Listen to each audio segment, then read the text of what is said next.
This is Rob Tubbett for ID Boxing. Delighted to be joined by Jack Catterall. We're here at the O2 Arena. It is the night before Joshua Franklin, but more importantly, it is the day that Jack Catterall announced as a Matchroom fighter. First and foremost, Jack, congratulations. Nice one, Rob. Thank you. Yeah, exciting day for me. Good vibes. I've drive down to London this morning with Sam. Got the deal announced with Eddie, Matchroom and DAZN. AJ Fight Week as well, so there's a real buzz down here. So over the moon with it. I think I speak for pretty much most people when we say it was quite a surprise. We, of course, saw you sign with Boxer and we're on Sky and everything kind of looked like we were heading towards that Josh Taylor rematch. We'll come on to that. How did we end up here? How did you end up signing with Matchroom and Eddie Hearn? Yeah, so ultimately we signed with Boxer for the Josh Taylor rematch. Unfortunately, that was out of my control. That fight didn't come to fruition. Sat down with Sam and we needed to devise a plan really to get back in the ring as soon as possible. Even before the Taylor match, I was out the ring for 12 months. And again, it's been 12 months since the fight, so it's not ideal, but I've kept in good spirits and ultimately we've done the deal now, so we're going to get back in the ring as soon as possible.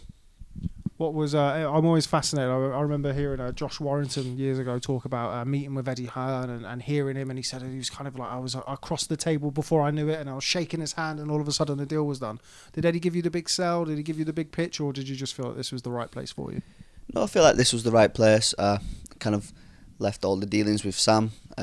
My focus on what I do, which is getting to the gym and training and preparing to fight all these top fighters we've talked about. So.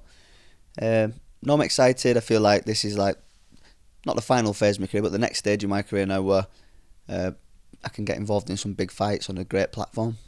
Moving over to Matchroom and DAZN, obviously Josh Taylor with Top Rank and Top Rank with their output deal with Sky. You both, or you being on Boxer and Josh on Top Rank, kind of made that a realistic fight, should we say? Does this make that unrealistic? Do you think that now taking this route potentially puts pay to the chances of getting that rematch? I wouldn't say it's unrealistic. I think that fight will always be there in the future. Certainly I moved mountains to get in a position to make that fight happen, but again, it was delayed and ultimately I couldn't wait any longer. I'm kind of done now with putting any energy into making that fight happen. I've got to focus on me now. Josh has got a WBO world title.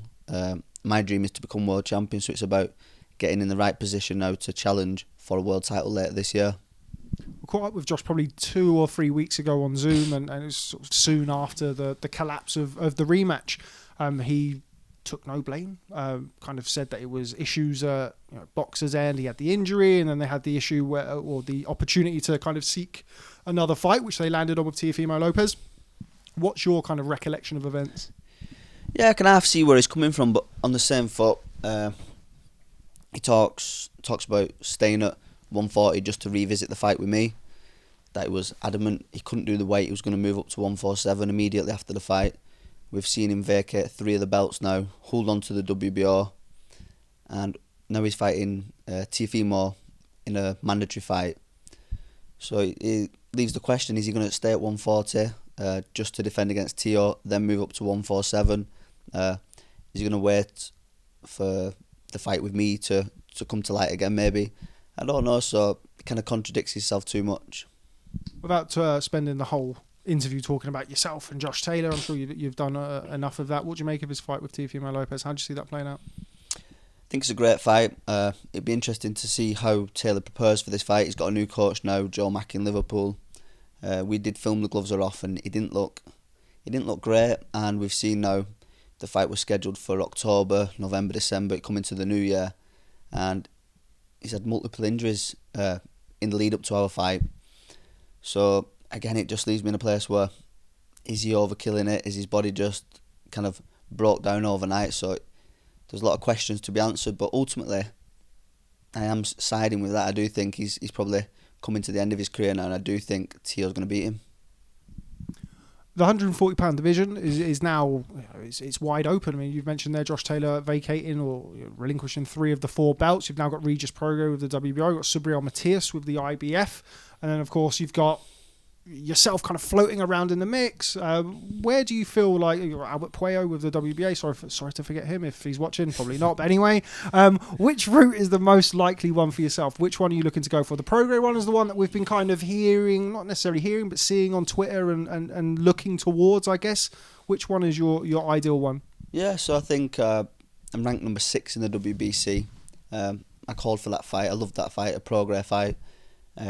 We did agree terms. Again, through no fault of my own, that fight collapsed. We've kind of had the conversation with Eddie, and he said it can be a possible opponent in the future. So I think ultimately now it's about getting this date locked in, blowing the cobwebs off, and seeing which is the best possible route for a world title. Which one of those champions do you rate highest? Go give me your top 4 out of the champions. I mean, Taylor's still got the belts, so you'd probably put him at number 1. Pro grade, 2-time WBC world champion, great fighter. I've not seen so much of the new IBF champion. He's just won that belt. He looks like a good fighter, and I'd probably put him at number 4. Okay, you mentioned there about blowing the cobwebs off and getting back out in the ring. I'm sure you're itching to do it. You mentioned there about kind of the inactivity over the last couple of years. When is that likely to be, and what sort of opponent are you looking at? Yeah, we're looking for a good opponent. I think Eddie said today there's an announcement next week for some dates in May and June, so I'll be on one of them cards. I'll leave the opponents to Sam and Eddie, but I said it today, I'll fight anybody. I've stayed in the gym for the last 12 months. I've been working, learning my craft, and everything's in a good place now just to let the reins off and get involved. You seem like, I mean, we've not spent an awful lot of time around each other in the past, but you seem like quite a relaxed character. It doesn't really take it seems like it would take a lot to ruffle your feathers, so to speak. But having said that, you've had a pretty rough couple of years. Have you had those down moments, those frustrating times in the last couple of years? It's been frustrating. It was frustrating in the lead up to the first fight with Taylor. And after the fight, it was roadblock after roadblock. But I surround myself with good people, I've got a good family, support, friends. And I enjoy what I do. I'm very blessed to be able to go to the gym every day and do the boxing. So it has been frustrating, but I try and take the positives, and ultimately now today's a really good day and we'll have fight news next week. I'm sure everybody in the gym as well, Jamie Moore, Nigel Travis, absolutely thrilled with you getting your career, I don't want to be condescending, but back on track and having the opportunity to get back in the ring and fight those big fights. Yeah, I spoke to Jamie and Nigel last night, both over the moon. The gym's flying at the moment. We've got Chantel fighting in a couple of weeks, massive fight against Katie Taylor. A few young prospects coming through. Akib Fiaz will be back out next month. So the gym's in a good place, and it's been a bit frustrating being in the gym, being consistent and seeing all the fighters getting dates, and you think, when's mine coming? But my time's coming. You mentioned that Akib Fiaz boxed really well last time out, by the way, boxed really, really well. You've kind of, I sort of covering boxing and covering your career from the start. I always think about like Jack Catterall, not in recent years, but prospect, but young Jack Catterall. You're kind of like, you're old, obviously, but you've got your Akib Fiazes and people like that in the gym. It's good to have those fighters at different stages of their career and development. Keep you sharp, keep you honest. Yeah, we've had a good mix in the gym over the last couple of years. We've had the likes of Carl Frampton, Martin Murray, Rocky Fielding, Tommy Coyle. So you've got the more experienced fighters now who've kind of wrapped up their careers, and again the younger fighters coming through, Akib Fiaz, Lerone Harrison, Chantel. I mean, she's undisputed, so there's been a good mix in the gym, but definitely getting the younger fighters in there keeps you on your toes. How do you see her fight with Katie Taylor go? I'm sure you're going to be back in your stable, mate. It's a fight that I've really wanted to see for a long time. I think it's a great clash of styles. How do you see it playing out? Yeah, I didn't think we were going to see the fight probably even a couple of months ago, but Katie Taylor called for it, and I know Chantel's been ready for that fight for some time. And I've said it for quite a while now, Chantel is the best female fighter I've seen, so I've no doubt in my mind she'll go out there and do the business. Okay, all right. Well, Jack, look, I'm not going to take up too much more of your time. I know you've done plenty of media today, but it's a real pleasure to catch up, and certainly congratulations once again for signing with Matchroom. Hopefully see you in the ring very, very soon and get you back in one of those big fights. I appreciate that. Thank you very much.